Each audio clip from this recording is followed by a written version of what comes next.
Aujourd'hui, nous abordons la question « Bâtir des programmes nationaux ambitieux sur les grands enjeux de santé publique ». Alors, c'est quoi pour vous les grands enjeux de santé publique ? Les grands enjeux de santé publique sont liés au vieillissement de la population, mais pas seulement. La population a gagné 15 ans de vie en 50 ans, et développe aujourd'hui un certain nombre de nouvelles maladies, alors qu'on appelle les maladies dégénératives, les maladies liées au vieillissement. L'Alzheimer s'appelle aujourd'hui maladie d'Alzheimer. Avant, on appelait ça les pathologies de la vieillesse ou des choses comme ça. Bon, vous savez très bien que ce sont des pathologies aujourd'hui extrêmement lourdes, extrêmement sérieuses, pour lesquelles on n'a pas nécessairement des réponses. Il y a d'autres aspects. Il y a des maladies qui étaient guéries hier, qui ne le sont plus aujourd'hui. Il y a une recrudescence, par exemple, de la tuberculose, et on constate également la même chose dans un certain nombre de maladies infectieuses.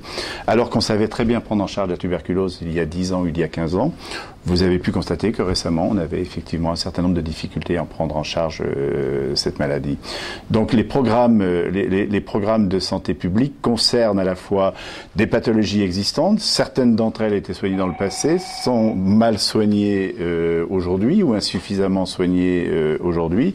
D'autres maladies arrivent et par rapport à ces questions, il est effectivement extrêmement important d'avoir ce que nous appelons des programmes de santé publique, qui peuvent relever différentes formes dans leur mise en place, mais les patients nous interpellent extrêmement souvent, ils le faisaient récemment dans le cadre de la semaine du médicament, sur les grandes pathologies. Alors les pathologies lourdes, vous le savez, c'est toutes les maladies mentales, j'en parlais tout à l'heure, c'est le cancer, c'est le sida, c'est les maladies infectieuses, c'est les maladies rares, parce qu'on n'en parle peut-être pas suffisamment. Il y a effectivement un certain nombre de cas.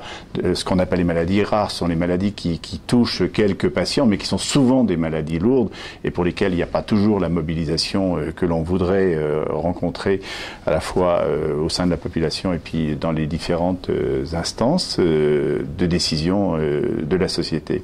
Voilà quelles sont pour nous les priorités de ce programme santé.